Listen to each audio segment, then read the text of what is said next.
Siz də pensiya artımlarından yararlanmaq istəyirsinizsə, kanala abunə olun və videonu bəyənin.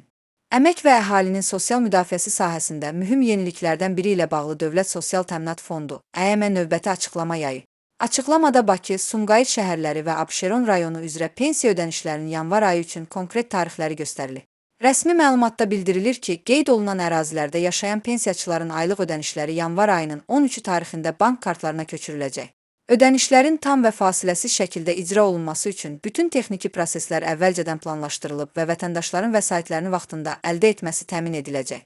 Məlumatda vurğulanır ki, yalnız paytaxt və ətraf ərazilər deyil, ölkənin digər şəhər və rayonlarında da pensiya ödənişləri mərhələli qrafik üzrə həyata keçiriləcək. Bu proses çərçivəsində güzəştli şərtlərlə pensiya alan şəxslər, o cümlədən əlilliyə görə, ailə başçısını itirməyə görə və xüsusi kateqoriyalara aid olan vətəndaşlar da yanvar ayı üzrə pensiyalarını əldə edəcəklər. Bununla yanaşı, 2026-cı ildən etibarən əmək pensiyalarında nəzərdə tutulan artımlar xüsusi diqqət çəkir. Belə ki, mövcud planlara əsasən, bütün növ əmək pensiyalarının məbləğinin təxminən 10% artırılması gözlənilir.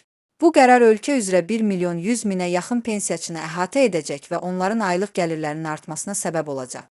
Qeyd olunur ki, pensiyalarda artımın əsas səbəblərindən biri ölkə üzrə orta aylıq əmək haqqının yüksəlməsidir. Hazırda orta aylıq əmək haqqı 9,7% artım göstərərək 1093 manat səviyyəsinə çatıb. Məhz bu göstərici əmək pensiyalarının indeksləşdirilməsi və yenidən hesablanması üçün əsas maliyyə göstəricisi hesab olunur. Ekspertlərin fikrincə, pensiya məbləğlərinin artırılması sosial rifahın qorunması və əhalinin həssas təbəqələrinin maliyyə dayanıqlığının gücləndirilməsi baxımından mühüm addımdır. Bu addım eyni zamanda dövlətin sosial siyasətinin ardıcıl şəkildə davam etdiyini və vətəndaşların sosial təminatının prioritet olaraq saxlanıldığını göstərir.